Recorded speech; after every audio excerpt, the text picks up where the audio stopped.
بسم اللہ الرحمن الرحیم۔ حصہ نمبر 31 بھی ہم نے پڑھا تھا کہ کیسے حضرت اکرم صلی اللہ علیہ وآلہ وسلم کو مدینے میں پہنچنے کے بعد مشکلات درپیش تھیں کہ یہود کے قبیلے جو ہیں ان کی طرف سے الگ، اور وہاں جو انصار اور مہاجرین کے جو مسائل تھے ان کی طرف سے الگ مشکلات تھیں۔ اسی طرح عبداللہ ابن سلام کا بھی ذکر تھا کہ جو پہلے ہی دن ایمان لے آئے تھے۔ تو اس کے بعد یہاں تک کہ جو کچھ ذکر کیا گیا یہ مدینے کے داخلی حالات سے متعلق تھا۔ آج حصہ نمبر 32 میں ہم پڑھیں گے کہ بیرون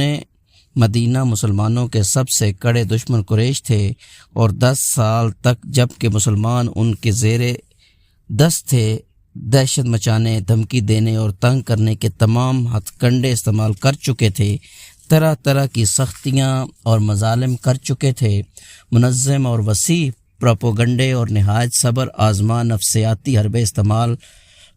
لا چکے تھے۔ پھر جب مسلمانوں نے مدینہ ہجرت کی تو قریش نے ان کی زمینیں، مکانات اور مال و دولت سب کچھ ضبط کر لیا، اور مسلمانوں اور ان کے اہل و عیال کے درمیان رکاوٹ بن کر کھڑے ہو گئے، بلکہ جس کو پا سکے قید کر کے طرح طرح کی اذیتیں دیں۔ پھر اسی پر بس نہ کیا بلکہ سربراہ دعوت حضرت محمد صلی اللہ علیہ وآلہ وسلم کو قتل کرنے اور آپ صلی اللہ علیہ وآلہ وسلم کی دعوت کو بے خوبن سے اکھاڑنے کے لیے خوفناک سازشیں کیں، اور اسے روبہ عمل لانے کے لیے اپنی ساری صلاحیتیں صرف کر دیں۔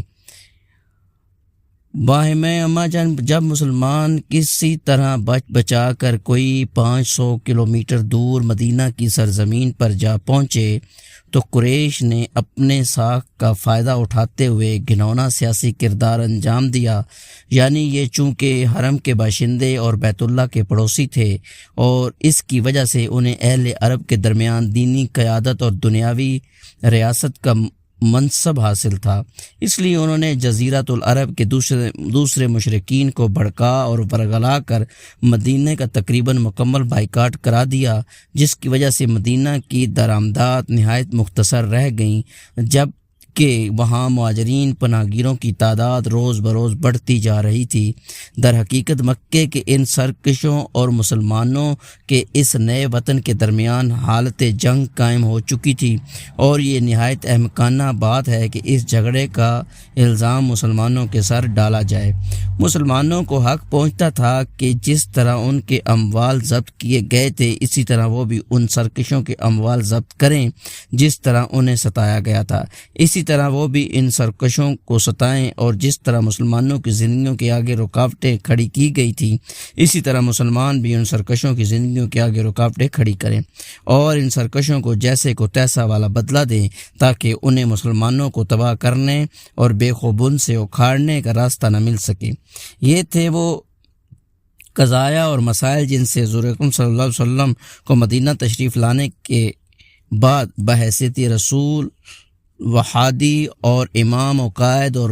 واسطہ درپیش تھا۔ رسول اللہ صلی اللہ علیہ وسلم نے ان تمام مسائل کے تئیں مدینہ میں پیغمبرانہ کردار اور قائدانہ رول ادا کیا، اور جو قوم رافت اور رحمت یا سختی اور درشتی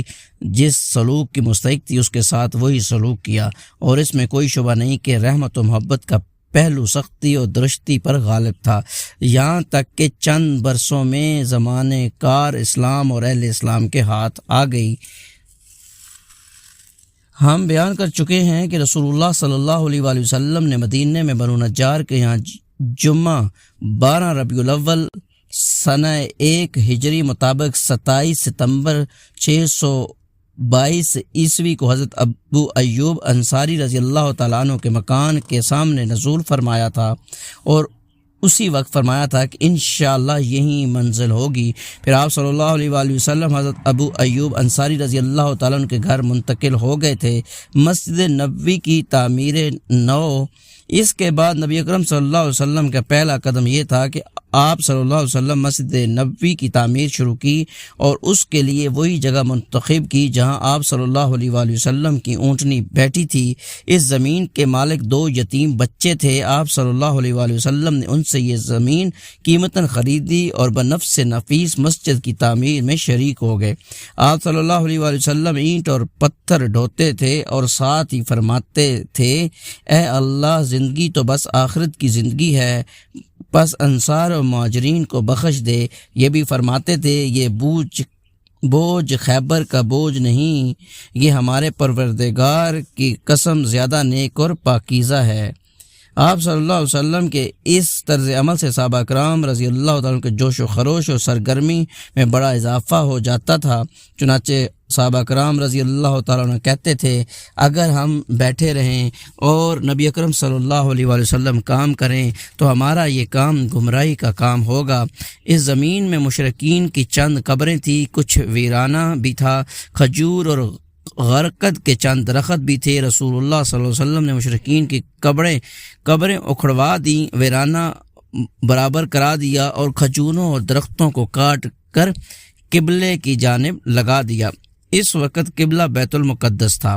دروازے کے بازوں کے دونوں پائے پتھر کے بنائے گئے، دیواریں کچی اینٹ اور گارے سے بنائی گئیں، چھت پر کھجور کی شاخیں اور پتے ڈلوا دیے گئے اور کھجور کے تنوں کے کھمبے بنا دیے گئے، زمین پر ریت اور چھوٹی چھوٹی کنکریاں بچھا دی گئیں، 3 دروازے لگائے گئے، قبلے کی دیوار سے پچھلی دیوار تک 100 ہاتھ لمبائی تھی، چوڑائی بھی اتنی یا اس سے کچھ کم تھی، بنیاد تقریباً 3 ہاتھ گہرائی تھی۔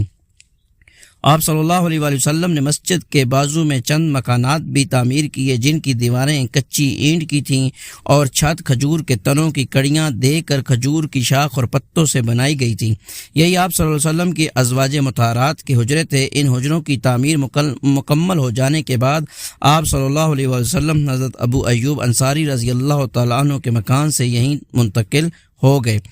مسجد محض ادائے نماز ہی کے لیے نہ تھی بلکہ یہ ایک یونیورسٹی تھی جس میں مسلمان اسلامی تعلیمات ہدایات کا درس حاصل کرتے تھے، اور ایک محفل تھی جس میں مدتوں جہلی کشاکش اور نفرت اور باہمی لڑائیوں سے دوچار رہنے والے قبائل کے افراد اب میل و محبت سے مل جل کر رہتے تھے۔ نیز یہ ایک مرکز تھا جہاں اس ننھی سی ریاست کا سارا نظام چلایا جاتا تھا اور مختلف قسم کی مہمیں بھیجی جاتی تھیں۔ علاوہ ازیں اس کی حیثیت ایک پارلیمنٹ کی بھی تھی جس میں مجلس شورا اور مجلس انتظامیہ کے اجلاس منعقد ہوا کرتے تھے۔ ان سب کے ساتھ ساتھ یہ مسجد ہی ان فقراء مہاجرین کی ایک خاص بڑی تعداد کا مسکن تھی جن کا وہاں پر کوئی ٹھکانہ نہ تھا، نہ مال اور نہ اہل و عیال۔ پھر اوائل ہجرت ہی میں اذان بھی شروع ہوئی۔ یہ ایک لاہوتی نغمہ تھا جو روزانہ 5 بار افق میں گونجتا تھا اور جس سے پورا عالم وجود لرز اٹھتا تھا۔ اس سلسلے میں حضرت عبداللہ بن زید بن عبد ربہ رضی اللہ تعالیٰ عنہ کے خواب کا واقعہ معروف ہے۔ مسلمانوں میں بھائی چارگی۔ جس طرح رسول اللہ صلی اللہ علیہ وآلہ وسلم نے مسجد نبوی کی تعمیر کا اہتمام فرمایا، باہمی اجتماع اور میل و محبت کی ایک مرکز کو وجود بخشا، اسی طرح آپ صلی اللہ علیہ وآلہ وسلم نے تاریخ انسانی کا ایک اور نہایت تابناک کارنامہ انجام دیا جسے مہاجرین و انصار کے درمیان مواخات اور بھائی چارے کے عمل کا نام دیا جاتا ہے۔ ابن قیم لکھتے ہیں، پھر رسول اللہ صلی اللہ علیہ وآلہ وسلم نے انس بن مالک رضی اللہ تعالیٰ عنہ کے مکان میں مہاجرین و انصار کے درمیان بھائی چارہ کرایا۔ کل 90 آدمی تھے اور آدھے مہاجرین اور آدھے انصار۔ بھائی چارے کی بنیاد یہ تھی کہ ایک دوسرے کے غم خوار ہوں گے اور موت کے بعد نسبتی قرابتداروں کے بجائے یہی ایک دوسرے کے وارث ہوں گے۔ وراثت کا یہ حکم جنگ بدر تک قائم رہا۔ پھر یہ آیت نازل ہوئی، نسبتی قرابتدار ایک دوسرے کے زیادہ حقدار ہیں، یعنی وراثت ہیں۔ تو انصار و مہاجرین میں باہمی توارث کا حکم ختم کر دیا گیا، لیکن بھائی چارے کا عہد باقی رہا۔ کہا جاتا ہے کہ آپ صلی اللہ علیہ وسلم نے ایک اور بھائی چارہ کرایا تھا جو خود باہم مہاجرین کے درمیان تھا، لیکن پہلی بات ہی ثابت ہے۔ یوں بھی مہاجرین اپنے باہمی اسلامی اخوت و وطنی اخوت اور رشتہ و قرابت داری کی اخوت کی بنا پر آپس میں اب مزید کسی بھائی چارے کے محتاج نہ تھے، بلکہ مہاجرین اور انصار کا معاملہ اس سے مختلف تھا۔ اس بھائی چارے کا مقصود، جیسا کہ محمد غزالی نے لکھا ہے، کہ یہ تھا کہ جعلی عصبیتیں تحلیل ہو جائیں، حمیت و غیرت جو کچھ ہو وہ اسلام کے لیے ہو، نسل، رنگ اور وطن کے امتیازات مٹ جائیں، بلند و پستی کا معیار انسانیت و تقوی کے علاوہ کچھ اور نہ ہو۔ رسول اللہ صلی اللہ علیہ وآلہ وسلم نے اس بھائی چارے کو محض کھلے الفاظ کا جامہ نہیں پہنایا تھا، بلکہ اسے ایک ایسا نافذ العمل عہد و پیمان قرار دیا تھا جو خون اور مال سے مربوط تھا۔ یہ خالی سلامی اور مبارکباد نہ تھی کہ زبان پر روانی کے ساتھ جاری رہے مگر نتیجہ کچھ نہ ہو، بلکہ اس بھائی چارے کے ساتھ ایثار و غمگساری اور موانست کے جذبات بھی مخلوط تھے، اور اسی لیے اس نئے معاشرے کو بڑے نادر اور تابناک کارناموں سے پر کر دیا تھا۔ چنانچہ صحیح بخاری میں مروی ہے کہ مہاجرین جب مدینہ تشریف لائے تو رسول اللہ صلی اللہ علیہ وآلہ وسلم نے حضرت عبد الرحمن بن عوف رضی اللہ تعالیٰ عنہ اور سعد بن ربیع کے درمیان بھائی چارہ کرا دیا۔ اس کے بعد حضرت سعد رضی اللہ تعالیٰ عنہ نے حضرت عبد الرحمن بن عوف رضی اللہ تعالیٰ عنہ سے کہا، انصار میں سب سے زیادہ مالدار ہوں، آپ میرا مال 2 حصوں میں بانٹ کر آدھا لے لیں، اور میری 2 بیویاں ہیں، آپ دیکھ لیں جو زیادہ پسند ہو مجھے بتا دیں، میں اسے طلاق دے دوں، اور عدت گزرنے کے بعد آپ اس سے شادی کر لیں۔ حضرت عبد الرحمن رضی اللہ تعالیٰ عنہ نے کہا کہ اللہ آپ کے اہل و مال میں برکت عطا فرمائے، آپ لوگوں کا بازار کہاں ہے؟ لوگوں نے انہیں بنو قینقاع کا بازار بتلا دیا۔ وہ واپس آئے تو ان کے پاس کچھ فاضل پنیر اور گھی تھا۔ اس کے بعد وہ روزانہ جاتے رہے، پھر ایک دن آئے تو ان پر زردی کا اثر تھا۔ نبی اکرم صلی اللہ علیہ وسلم نے دریافت فرمایا، یہ کیا ہے؟ انہوں نے کہا کہ میں نے شادی کی ہے۔ آپ صلی اللہ علیہ وسلم نے فرمایا، عورت کو مہر کتنا دیا ہے؟ بولے 1 نواح، یعنی کہ گٹھلی کے ہم وزن سونا۔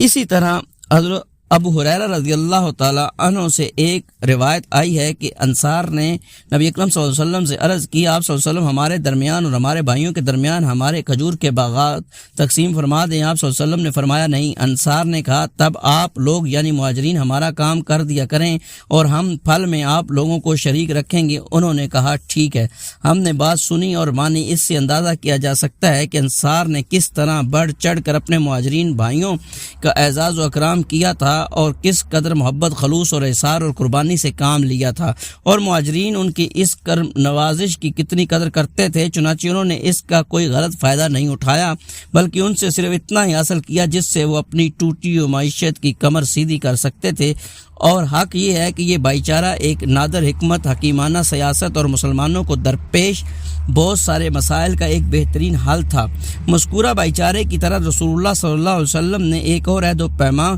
کرایا جس کے ذریعے ساری جاہلی کشاکش اور قبائلی کشمکش کی بنیاد ڈھانٹ دی گئی اور دور جاہلیت کے رسم و رواج کے لیے کوئی گنجائش نہ چھوڑی۔ ذیل میں اس پیمان کو ان کی دفعات سمیت مختصراً پیش کیا جائے گا۔ یہ تحریر ہے محمد صلی اللہ علیہ وآلہ وسلم کی جانب سے قریشی، یثربی اور ان کے تابع ہو کر ان کے ساتھ لاحق ہونے اور جہاد کرنے والے مومنین اور مسلمانوں کے درمیان کے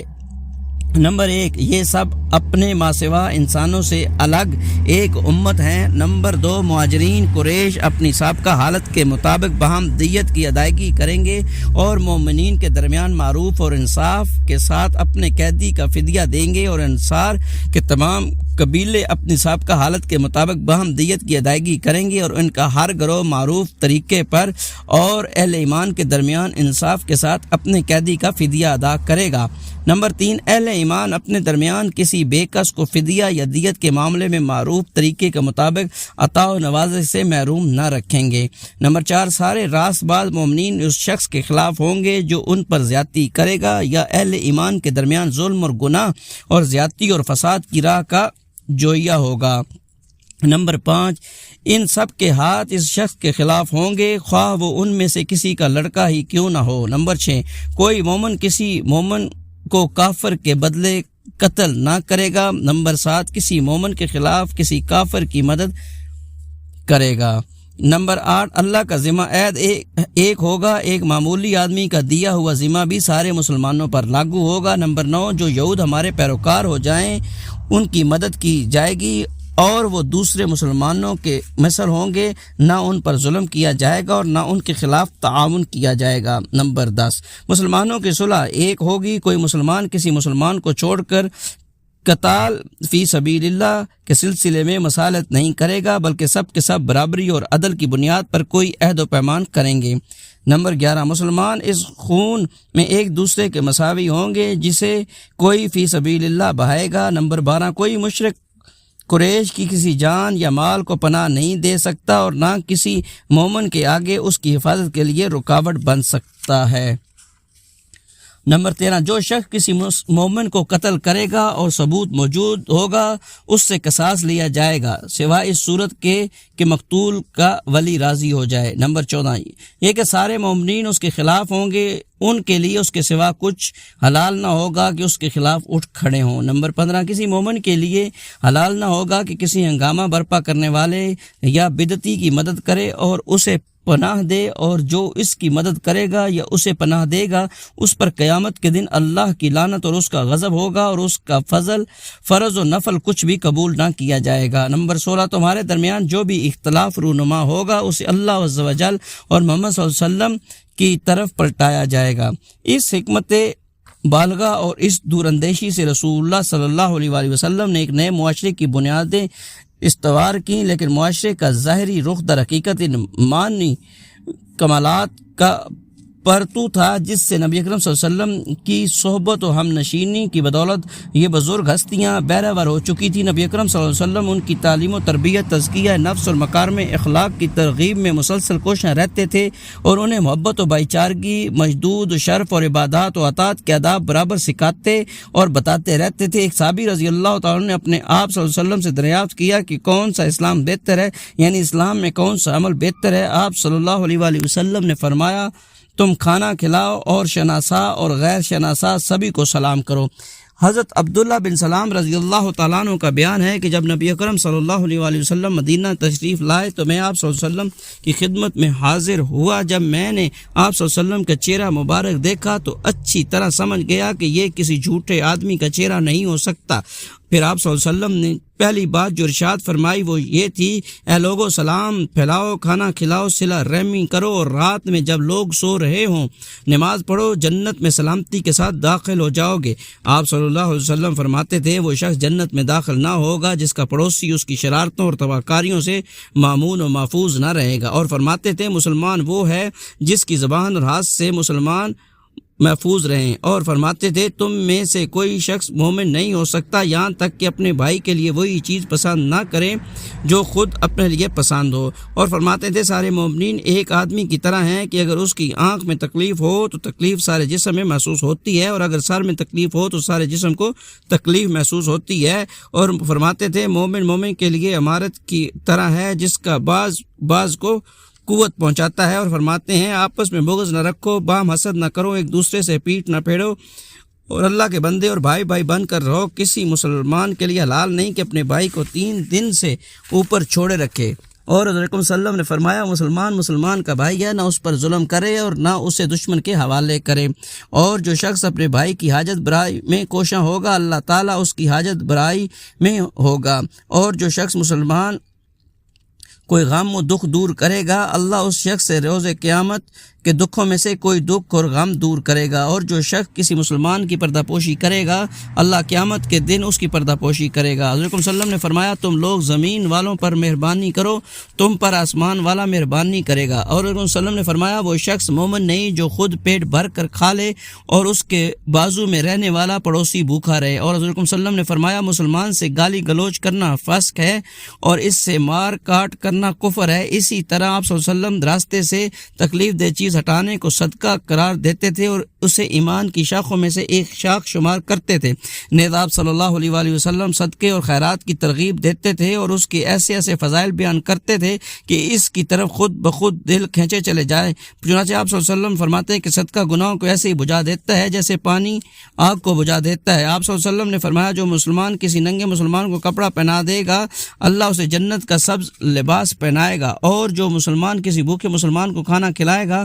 اللہ اسے جنت کے پھل کھلائے گا، اور جو مسلمان کسی پیاسے مسلمان کو پانی پلائے گا اللہ اسے جنت کی مور لگی ہوئی شراب طہور پلائے گا۔ آپ صلی اللہ علیہ وسلم نے فرمایا آگ سے بچو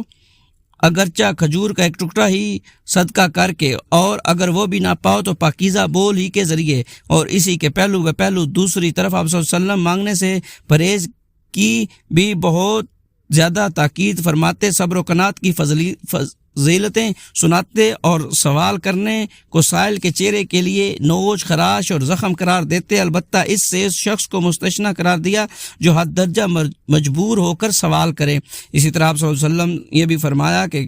کن عبادات کے کیا فضائل ہیں اور اللہ کے نزدیک ان کا کیا اجر و ثواب ہے۔ پھر آپ صلی اللہ علیہ وسلم پر آسمان سے جو وحی آتی ہے آپ صلی اللہ علیہ وسلم اس سے مسلمانوں کو بڑی پختگی کے ساتھ مربوط رکھتے۔ آپ صلی اللہ علیہ وسلم وہ وہی مسلمانوں کو پڑھ کر سناتے اور مسلمان آپ صلی اللہ علیہ وسلم کو پڑھ کر سناتے تاکہ اس عمل سے ان کے اندر فہم و تدبر کے علاوہ دعوت کے حقوق اور پیغمبرانہ